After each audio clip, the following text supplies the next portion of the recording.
উচ্চ কক্ষে আসছি, ঘুম হারাম করে দেব। নিম্ন কক্ষে না পারলেও উচ্চ কক্ষে চাঁদাবাজদের ঘুম হারাম করে দেব।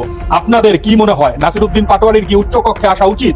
গঠনমূলক কমেন্টস এর মাধ্যমে আপনাদের মতামত জানিয়ে যাবেন। ধন্যবাদ। জনগণ ও আমরা আশাবাদী ছিলাম। জামাতের আমির বলেন, জামাতে ইসলাম ইতিহাসের একটি দুঃখী দল।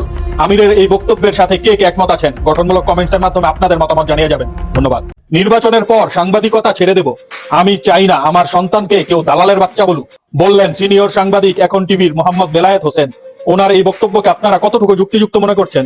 গঠনমূলক কমেন্টস এর মাধ্যমে আপনাদের মতামত জানিয়ে যাবেন। ধন্যবাদ। এই জাতি আজাদি চায় না, গোলামি চায়। এ জাতি কর্ম চায় না, ভিক্ষা চায়। আবারও সেটা প্রমাণ করে দিল। একমত হলে লাইক কমেন্ট শেয়ার করে পাশে থাকুন। বিএনপি ইলেকশন ইঞ্জিনিয়ারিং করেছে, তা না হলে জামাতকে হারানোর কথা না। তারা জনগণকে টাকা দিয়ে ভোট কিনছে। এমন জালিয়াতির নির্বাচন, বিগত সময় নির্বাচন কেউ হার মানায়। জামাত 200 এর অধিক আসন পাওয়ার কথা, কিন্তু সেটা ইউনূস সরকার বিএনপিকে দিয়েছে। সম্পূর্ণ কারচুপির একটা নির্বাচন এই নির্বাচন। পিনাকি ভট্টাচার্যের এই বক্তব্যের সাথে কে কে একমত আছেন? একমত হলে অবশ্যই লাইক এবং শেয়ার করে পাশে থাকবেন। ধন্যবাদ। সাবেক স্বরাষ্ট্র প্রতিমন্ত্রী লুৎফুজ্জামান বাবর নেত্রকোনা 4 আসনের 149টি কেন্দ্রের একটিতেও হারেনি। উনি হচ্ছে লুৎফুজ্জামান বাবর। ফাঁসির দড়ি থেকে বেঁচে সোজা সংসদে। কথায় আছে, রাখে আল্লাহ মারে কে। নতুন কিছু জানতে পেজটি ফলো করে পাশে থাকবেন। ধন্যবাদ। আমেরিকা জানে ইরানে হামলার পরিণতির কথা।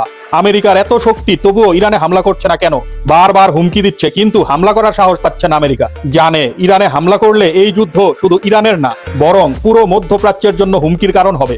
আর যদি ইরানের পাশে চীন রাশিয়া থাকে, যুদ্ধ আরো ভয়ঙ্কর ভাবে পরিণত হবে। প্রিয় ভিউয়ার্স, ইরান আমেরিকার মধ্যে যুদ্ধ হলে আপনারা কার পক্ষে আছেন? অবশ্যই আপনাদের মতামত জানিয়ে যাবেন। ধন্যবাদ। এই নির্বাচনে আমরা যাদেরকে হারালাম, নাসিরউদ্দিন পাটোয়ারি এনসিপি নেতা, সার্জিস আলম এনসিপি নেতা, ব্যারিস্টার ফুয়াদ এবি পার্টি নেতা, আল্লামা মামুনুল হক আমির খিলাফতে মজলিস, মিয়া গোলাম পরোয়ার জামাতের নেতা, ব্যারিস্টার শিশির মনির জামাত নেতা। নতুন নতুন তথ্যমূলক ভিডিও পেতে অবশ্যই পেজটি ফলো করে পাশে থাকবেন। ধন্যবাদ।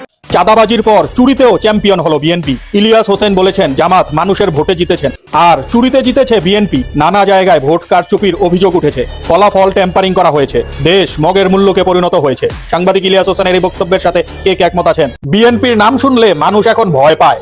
বিএনপির নাম লিখে যদি গুগলে সার্চ দেন, স্ক্রল করতেই থাকবেন, তাদের চাঁদাবাজির তালিকা রেলগাড়ির চেয়েও লম্বা।